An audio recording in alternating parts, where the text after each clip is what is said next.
झारखंड की राजनीति के लिए ये साल बड़ी हलचलों वाला रहा है, खास तौर पर झारखंड मुक्ति मोर्चा जेएमएम के लिए। 31 जनवरी को हेमंत सोरेन को ईडी ने गिरफ्तार कर लिया। उन्हें मुख्यमंत्री पद से इस्तीफा देना पड़ा। इससे जेएमएम के वरिष्ठ नेता और विधायक चंपाई सोरेन के सियासी सफर में सबसे बड़ा मोड़ आया है। हेमंत सोरेन जाते जाते चंपाई सोरेन को सीएम बना गए, लेकिन कुछ ही महीनों बाद उनकी गाड़ी को यू टर्न लेने पर मजबूर कर दिया गया। हेमंत सोरेन जमानत पर जेल से बाहर आ गए।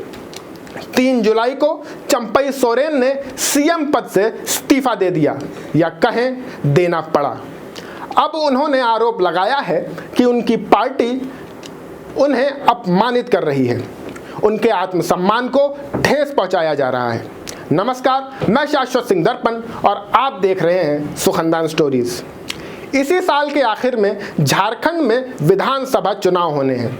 जाहिर है जेएमएम के लोगों के साथ राजनीति पर नजर रखने वालों के मन में भी कोलाहल मचा दिया है। चंपाई सोरेन की नाराजगी चुनाव में जेएमएम को नुकसान पहुंचा सकती है, इसे लेकर चर्चा है। उनके समर्थक उन्हें कोलाहल का टाइगर कहते हैं। यहाँ सवाल बनता है कि क्या उनके दांत इतने नुकीले हैं जो हेमंत सोरेन को जख्मी कर पाएं। कई जानकार बताते हैं कि अगर चंपाई को मुख्यमंत्री नहीं बनाया जाता तो शायद उनके लिए जेएमएम छोड़ने की नौबत नहीं आती। चंपाई सोरेन 40 साल से राजनीति में हैं और एक पार्टी में ही रहे हैं। ऐसे में इस बात पर कोई शक नहीं है कि वो जो बोलेंगे या वो जो करेंगे उसकी चर्चा होगी और बड़े स्तर पर होगी। लेकिन सवाल है कि उससे झारखंड की राजनीति पर कितना फर्क पड़ेगा। इसमें भी कोई शक नहीं है कि उनके पास संगठन मजबूत करने का अनुभव है। उन्होंने पश्चिमी सिंहभूम और कोल्हान जैसे जिलों में जेएमएम को मजबूती दी है। इन जिलों में हेमंत सोरेन कम ही जाया करते थे। सब कुछ चंपाई सोरेन ने ही संभाल रखा था और इसका नतीजा भी ठीक ठाक रहा था। झारखंड की राजनीति में चंपाई सोरेन की पहचान जेएमएम की वजह से ज्यादा है। कई बार मंत्री रहने और मुख्यमंत्री की सूची में नाम जुड़ने की वजह से भी राजनीति में वो बड़ा चेहरा है। पर जेएमएम से अलग होकर वो राजनीति में कितना प्रभावी होंगे ये परखा जाना बाकी है। जेएमएम की जीत ने कोल्हान क्षेत्र की विशेष भूमिका रही है। पिछले विधानसभा चुनाव 2019 में इस इलाके की 14 में से 11 सीटों पर जेएमएम को जीत मिली थी, जबकि 2 सीटों पर कांग्रेस को और 1 सीट पर निर्दलीय उम्मीदवार सरयू राय को जीत मिली थी। चंपाई सोरेन खुद इस क्षेत्र से आते हैं। इन सीटों पर जीत में चंपाई की अहम भूमिका मानी जाती है। इस सब के बावजूद चंपाई सोरेन बहुत बड़ा चेहरा नहीं है।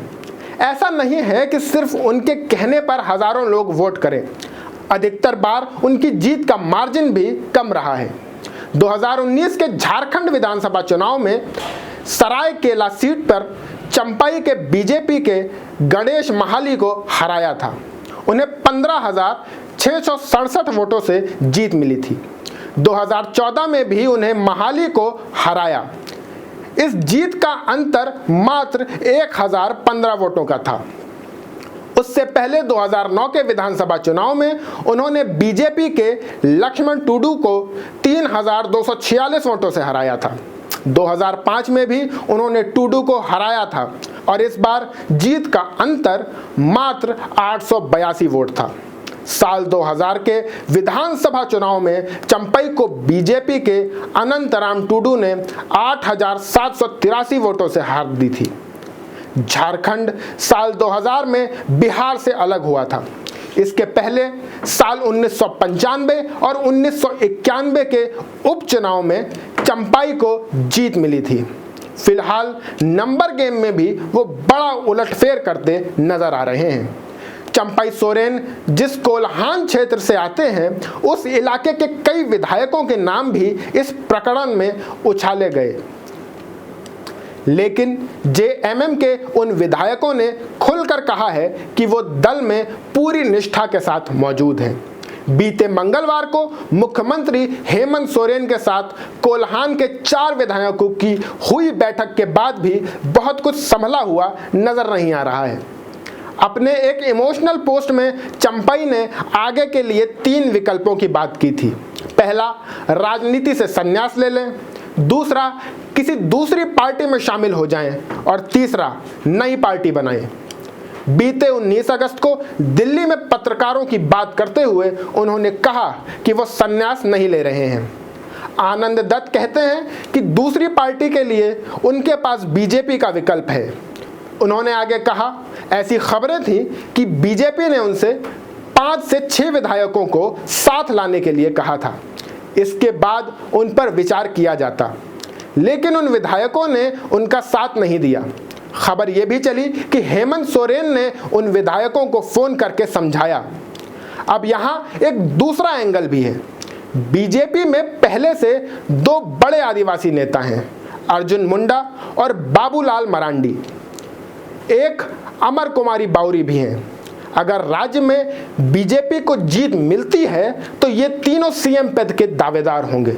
ऐसे में बीजेपी में इनका पूरी गर्मजोशी से स्वागत नहीं किया जाएगा, और जब ऐसा नहीं होगा तो इस पर भी सवाल उठेगा कि चंपई बीजेपी के लिए कितने मन से प्रयास करेंगे। जैसे चंपई को जो ओहदा जेएमएम में मिला था वो उनको बीजेपी में तुरंत नहीं मिल सकता। आदिवासी इलाके में जेएमएम छोड़कर कोई नेता बीजेपी में जाकर करिश्माई कमाल कर दे, ये भी कठिन लगता है। हालांकि कोल्हान में बीजेपी को एक बड़ा आदिवासी चेहरा जरूर मिल जाएगा।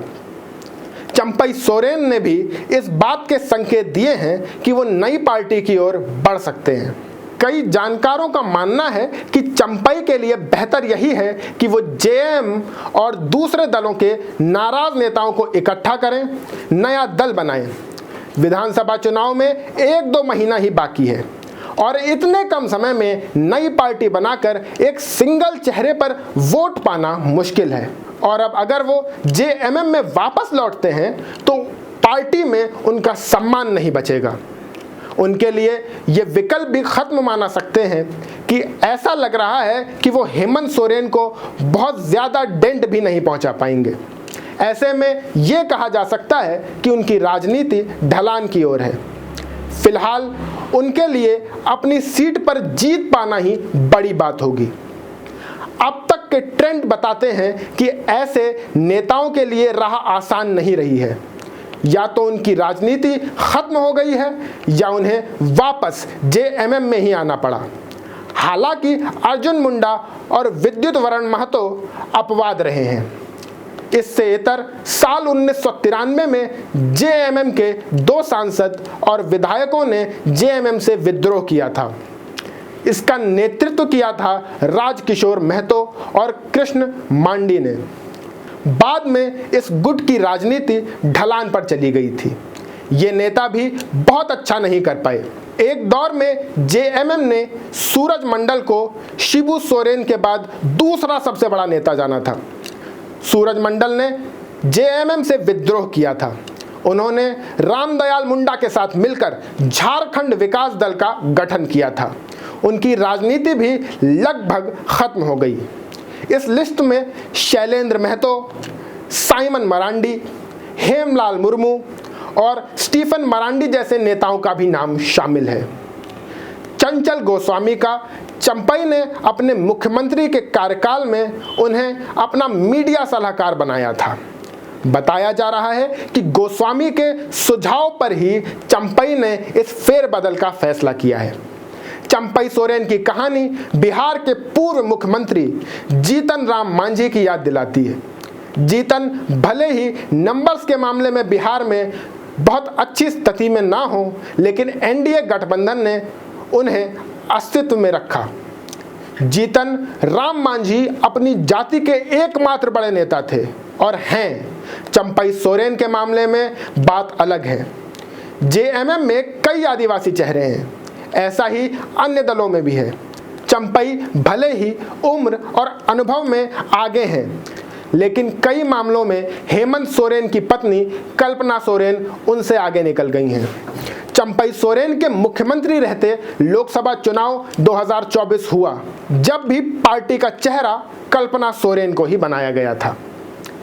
कुल 14 लोकसभा सीटों में से 3 पर जेएमएम को और 2 पर कांग्रेस को जीत मिली, जबकि बीजेपी को 8 और all India Jharkhand students union AJSU party को 1 सीट पर जीत मिली।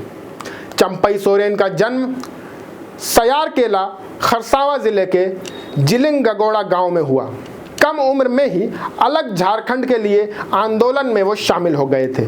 1970 के दशक में जब इस आंदोलन में गति पकड़ी तो 1973 में जेएमएम का गठन हुआ। चंपई सोरेन को उनके समर्थक कोल्हान का टाइगर कहते हैं। इंडियन एक्सप्रेस की एक रिपोर्ट के मुताबिक 1990 के दशक में एक बार उन्होंने जमशेदपुर में टाटा स्टील के गेट पर असंगठित मजदूरों की मांगों को आगे बढ़ाने के लिए आंदोलन का नेतृत्व किया था। 1993 में उनके खिलाफ विस्फोटक पदार्थ अधिनियम की धाराओं के तहत मामला दर्ज हुआ था।